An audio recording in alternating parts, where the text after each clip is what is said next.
नमस्कार दोस्तों, T20 world cup शुरू हो चुका है और ये वर्ल्ड कप अपने खेल से ज़्यादा इस वक्त चल रही चर्चाएं हैं कि खेल होगा या नहीं, इसकी वजह से ज़्यादा खबरों में रहा।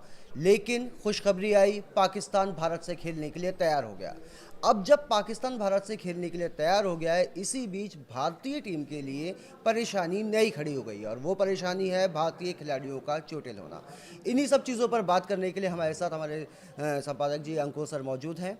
अंकुर सर, जिस तरह से इतने दिनों बाद ये चीज़ आई सामने कि पाकिस्तान भारत से खेलने के लिए तैयार हो गया और क्रिकेट फैंस सभी खुश थे कि अब भारत और पाकिस्तान का 15 तारीख को मुकाबला देखने को मिलेगा। लेकिन अब ये जो नई शुरुआत हो गई कि भारतीय खिलाड़ी इंजर्ड होने लगे, पहले अभिषेक शर्मा बीमार थे, अब ईशान किशन के लिए भी ये खबर आ रही है, तो इस सब का कितना असर पड़ रहा होगा भारतीय टीम के ऊपर? देखिए हैदर, बिल्कुल सही बात है आपकी। और सबसे बड़ा एक तरह से कहें कि इंजरी बम फूटा है इंडियन टीम में। दरअसल आपको मालूम होगा कि अभिषेक शर्मा बीमार थे, उनके पेट में इन्फेक्शन बताया गया था। तो हालांकि जो पहले मैच में वो खेले थे उसमें भी बीमार थे और शायद यही वजह है कि दूसरी गेंद पर ही वो आउट हो गए थे। लेकिन कल नामीबिया के साथ मैच है और उस मैच से पहले खबर ये आई पहले कि अभिषेक शर्मा को फोर्टिस में भर्ती कराया गया है और उसके बाद फिर ये खबर ये आई कि शायद छुट्टी भी मिल गई है। लेकिन इससे भी बड़ी चौंकाने वाली खबर ये है कि ईशान किशन यानी कि जो विकेट कीपर बैट्समैन है टीम इंडिया के, उनको भी लेकर खबर आई है कि उनके अंगूठे में चोट लगी है और वो चोट लगी है बुमराह के यॉर्कर की वजह से। अच्छा, अभी तक ये हो रहा था कि अगर अभिषेक शर्मा नहीं खेलते हैं तो अभिषेक शर्मा की जगह ईशान किशन संजू सैमसन के साथ ओपनिंग करेंगे। हाँ, लेकिन क्योंकि अब ईशान किशन की भी चोटिल की खबर आ रही है, तो ये तो भारतीय टीम के लिए ओपनिंग की समस्या खड़ी हो जाएगी। बिल्कुल यही तो है। पूरा मतलब पूरा जो ओपनिंग है वहाँ समस्या आएगी। अब इसमें दो विकल्प आते हैं, संजू सैमसन आए या फिर वाशिंगटन सुंदर आए। तो ये एक कॉम्बिनेशन बन सकता है, लेकिन अब देखना होगा कि वो चोट कितनी है। हालांकि उस पर फैसला अभी फिजियो रात को बात करेंगे, देखेंगे और मुझे लगता है कि इस पर कल सुबह तक कोई ऐसा वैसा क्या लगता है कि ये भारत के लिए थोड़ी राहत की खबर है कि नामीबिया से मैच से पहले ही खिलाड़ी चोटिल हो गए, पाकिस्तान वाला मैच अभी 3 दिन बाद होना है। हाँ बिल्कुल हैदर, ये तो मतलब ये सबसे बड़ी खबर यही है और लोग तो ये दुआ कर रहे हैं कि अभिषेक शर्मा कम से कम पाकिस्तान के मैच में ज़रूर खेलें जो 15 तारीख को है, संडे के दिन है और सुपर मुकाबला है। तो उससे पहले लोगों की प्रार्थनाएं चल रही हैं कि भाई अभिषेक शर्मा स्वस्थ हो जाएं, क्योंकि देखिए अभिषेक शर्मा की फिटनेस को लेके देखिए अब वो हॉस्पिटल से बाहर आ चुके हैं, यानी कि उनको छुट्टी मिल गई है। लेकिन आज और 14 तक देखना होगा, उनका एक फिटनेस टेस्ट भी होगा। अगर वो उसे पास करते हैं और बिल्कुल स्वस्थ दिखाई भी देते हैं और वो खुद भी कहेंगे कि मैं बिल्कुल अब स्वस्थ हूँ तो मैं खेलना चाहता हूँ, तो वो एक बड़ी खबर होगी, बड़ी अच्छी खबर होगी कि वो 15 तारीख को मैच से पहले ये अनाउंसमेंट हो कि अभिषेक शर्मा इस मैच में खेलेंगे। सर, भारत और पाकिस्तान की राइवलरी हमेशा से बड़ी राइवलरी रही है। हाँ। हमेशा से फैंस को उसका मैच का इंतजार रहता है और पिछली बार जब पाकिस्तान से मुकाबला हुआ था तब जब शाहीन अफरीदी की गेंद पर अभिषेक शर्मा ने 6 मारा था और उसके बाद जो उन्होंने अपनी जबान से अल्फाज कहे थे, उसके बाद अभिषेक शर्मा को पाकिस्तान के खिलाफ खेलते हुए भारतीय फैंस देखना चाहेंगे। सर बिल्कुल, देखिए अभिषेक शर्मा का जो पाकिस्तान के खिलाफ स्ट्राइक रेट है वो कमाल का है, शानदार है। पिछले मैच में आपने देखा होगा जब शाहीन आफरीदी ने बाउंसर ये कहा गया कि भाई पाकिस्तान की तरफ से ये कहा गया कि इनको बॉडी पर अटैक करो, यानी कि उनको बॉडी पर अटैक करो, तो उसी बॉडी पर अटैक में ही उन्होंने पहली उनकी जो शाहीन आफरीदी की गेंद थी उस पर 6 मारा था। तो कुल मिला के ये दिलचस्प मुकाबला होने जा रहा है। लेकिन जो ईशान किशन की खबर है वो कहीं ना कहीं चिंता देगी। देखिए वो विकेट कीपिंग भी करते हैं, तो वो एक फिर समस्या ये पैदा होगी कि भाई वो फिर क्या संजू सैमसन करेंगे या फिर कुछ और विकल्प तलाशे जाएंगे। वैसे इस बात की उम्मीद तो पूरी है कि संजू सैमसन विकेट कीपिंग करेंगे, लेकिन एक पूरा जो ओपनिंग का बैलेंस है वो कहीं ना कहीं बिगड़ता हुआ नजर आ रहा है। ईशान किशन जिस तरह से फॉर्म में चल रहे हैं न्यूजीलैंड के खिलाफ सारे मैचेस में जो उनकी शानदार परफॉर्मेंस रही, बिल्कुल पिछले कुछ दिनों में तो मुझे लगता है कि वो इस समय बेहतरीन अपनी फॉर्म में है ईशान किशन। अगर बात कहें कि जो पिछले T20 वर्ल्ड कप में तो उन्हें मौका नहीं मिला था, लेकिन इस T20 वर्ल्ड कप में तो उनके लिए शानदार मौका है। अच्छा, एक चीज़ पूछना चाहूँगा ये खिलाड़ी इंजरीज के अलावा कि जिस तरह से अभी भारत का मैच हुआ यूएसए के खिलाफ, भारत जिस तरह से उसका जीता, पाकिस्तान का पहला नीदरलैंड से जिस तरह मैच हुआ था, लग रहा था कि पाकिस्तान बिल्कुल कहीं मैच हार ना जाए। आखिर में उसकी हनीफ की बल्लेबाजी की वजह से वो मैच जीत गई थी। आज जो पाकिस्तान का मैच उसके बाद उससे हुआ, यूएसए से हुआ, तो पाकिस्तान कल उससे जीत गई आराम से। अब क्या लगता है आपको कि क्या पाकिस्तान एक कॉन्फिडेंस के साथ भारत के सामने आएगा कि वो मैच अच्छे से जीतता हुआ आ रहा है, या उसको भी पुरानी जो 2022 अक्टूबर से लेके अब तक भारत और पाकिस्तान के बीच जो 5 मुकाबले हुए हैं वो पांचों भारत ने जीते हैं, या उसका दबाव होगा उस पर? नहीं देखिए हैदर, इसमें एक बात है जो मतलब दिखती है इस बार कि जो पाकिस्तान की टीम है जो पिछले दो साल पहले आई थी T20 वर्ल्ड कप में, उससे थोड़ी सी कहीं ना कहीं बेहतर नज़र आ रही है।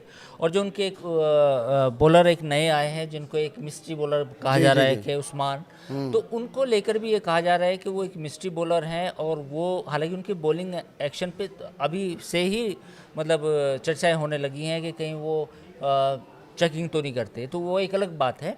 लेकिन इस बार थोड़ी सी कहीं ना कहीं पाकिस्तान की टीम में पहले से ज़्यादा कॉन्फिडेंस है, ये मानना पड़ेगा।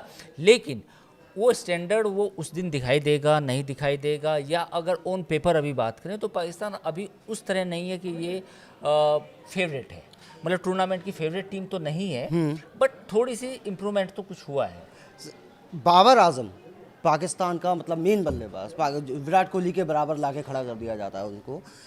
उनकी बल्लेबाजी मतलब आप जब कोई अनुभवी बल्लेबाज मैदान में होता है, पिच पे उतरता है, तो लगता है कि ये टीम को मैच जिताएगा। लेकिन बाबर आजम क्या पाकिस्तान के लिए बोझ नहीं बनते जा रहे हैं? नहीं बिल्कुल, देखिए वो बाबर आजम स्ट्रगल कर रहे हैं, नो डाउट अबाउट दिस। और आपने देखा होगा कि ऑस्ट्रेलिया में भी वो एक वहाँ पे लीग खेल रहे थे, उसमें भी उनकी बल्लेबाजी ने कुछ कमाल नहीं दिखाया। तो बाबर आजम की एक जो उनकी जो फॉर्म है वो ज़रूर एक चिंता की बात है पाकिस्तान के लिए। लेकिन जो पाकिस्तान के जो बाकी बल्लेबाज हैं, चाहे उसमें फ़कर हों या और हों, वो देखना होगा कि क्या वो परफॉर्म कर पाते हैं नहीं कर पाते। लेकिन अगर बैटिंग और बॉलिंग का कंपैरिजन करें जी, तो पाकिस्तान की जो मौजूदा टीम है उसमें जो बॉलिंग है वो ही थोड़ी सी बेटर नज़र आ रही है। बैटिंग में उतनी डेप्थ नज़र नहीं आ रही जितनी डेप्थ आनी चाहिए। बिल्कुल सही करें आप। ओपनिंग की बात अगर साहिबजादा की बात करें तो उसके बाद उनके पास कोई बल्लेबाज ऐसा नहीं है जिस पर ये भरोसा किया जा सके कि वो लंबी पारी खेलेगा। हालांकि शाहीन शाह अफरीदी तक ये उम्मीद रहती है कि वो 2-4 सिक्स लगा देंगे, और क्योंकि ये T20 मैचेस है, यहाँ अगर 2 ओवर भी किसी भी टीम के फेवर में चले जाते हैं तो वो मैच में पकड़ बना लेती है। लेकिन जिस तरह की टीम भारतीय टीम है कि जो 8वें नंबर तक बल्लेबाजी है, 8वें नंबर तक अच्छी बल्लेबाजी की जा सकती है। वहीं अगर हम गेंदबाजी की बात करें तो हमारे पास 5-6 बॉलर हैं जो सारे ओवर आसानी से निकाल देते हैं। तो भारतीय टीम का ऑन पेपर अगर बात करें तो भारतीय टीम के मुकाबले में पाकिस्तान की टीम कहीं नज़र नहीं आती है। हाँ, वो अलग चीज़ है कि ये T20 का गेम है, किसी दिन कुछ भी हो सकता है, कोई भविष्यवाणी नहीं की जा सकती है। लेकिन अभी जो भारतीय टीम की हालत चल रही है उस हिसाब से भारतीय टीम पाकिस्तान टीम से कई मायनों में काफ़ी बेस्ट है। बिल्कुल, ये बात तो हैदर, इसमें तो कोई डाउट नहीं है। लेकिन एक सवाल मैं आपसे पूछना चाहूँगा कि इस इंडिया के अलावा आपकी 2 फेवरेट टीमें कौन सी हैं इस टूर्नामेंट? इस टूर्नामेंट में 2 फेवरेट टीमें, मुझे बहुत उम्मीद है इस बार अगर भारत के अलावा मैं किसी से बात करूं तो एक न्यूजीलैंड से और दूसरी साउथ अफ्रीका से मुझे बहुत उम्मीद है। लेकिन आज जो मैच साउथ अफ्रीका और अफगानिस्तान का हुआ वो मैच, मतलब इसमें मैं साउथ अफ्रीका को कम नहीं कहूँगा, लेकिन अफगानिस्तान की जो परफॉर्मेंस थी वो आज सबको चौंकाने वाली थी। पिछली बार भी वो सेमीफाइनल तक गए थे। सेमीफाइनल तक गए थे। और आप आज के मैच में ये देखिए सर कि पहले मैच होता है, दोनों बराबर बराबर स्कोर पर पहुँचते हैं, फिर सुपर ओवर होता है, फिर दोनों बराबर का स्कोर होता है, फिर दूसरा सुपर ओवर जब होता है उसमें भी जब गुरबाज खेल रहे थे, गुरबाज ने 6 लगाने शुरू किए थे तो साउथ अफ्रीका वालों की सांसें थम गई थी। लग रहा था कि आखिरी गेंद पे 6 रन चाहिए तो कहीं गुरबाज वो 6 लगा ना दें। तब महाराज ने वाइड बॉल फेंकी, अब 5 रन बनाने रह गए थे लास्ट गेंद पे, और अगर उस गेंद पे वो कैच ना होके वो चौका चला जाता तो शानदार मैच होता और एक और सुपर ओवर देखने को मिलता। बिल्कुल बिल्कुल। तो जैसा कि हैदर ने बताया कि पिछली बार भी देखिए अफ़गानिस्तान की वो टीम है जिसने अपने आप को जब भी इंटरनेशनल लेवल पे मौका मिला है उसमें खुद को इम्प्रूव किया है, क्योंकि पिछले T20 में वो सेमीफाइनल तक गए थे। इस बार भी वो कहीं ना कहीं अंडरडॉग हैं, इस बात को मतलब अंडरडॉग हैं, और उनको इस बात को मान रहे हैं कि लोग कि अफ़गानिस्तान कभी भी सरप्राइज़ दे सकती है।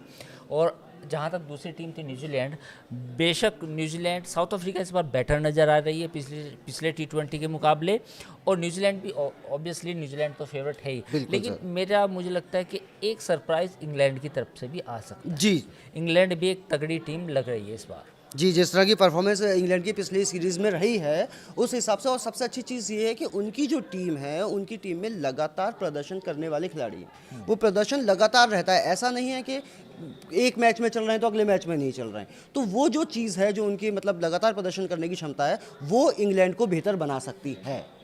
ठीक है, बहुत बहुत शुक्रिया आपका हैदर, आप आए। और न्यूज़ 18 के डिजिटल प्लेटफॉर्म पर हम हर रोज़ ऐसे वीडियो लेके आएंगे जिसमें हैदर रोज़ मैच देखेंगे पहले और फिर आपको जानकारी देंगे, यानी कि एक एनालिसिस करेंगे। और मैं भी रहूँगा ऑब्वियसली। तो अगले एक हफ्ते तक आप बने रहिए हमारे साथ, और हम कई तरह के वीडियो जिसमें हम विश्लेषण भी करेंगे और कुछ अंदर की बातें भी बताएंगे आपको। तो देखते रहिए न्यूज़ 18 डिजिटल प्लेटफॉर्म।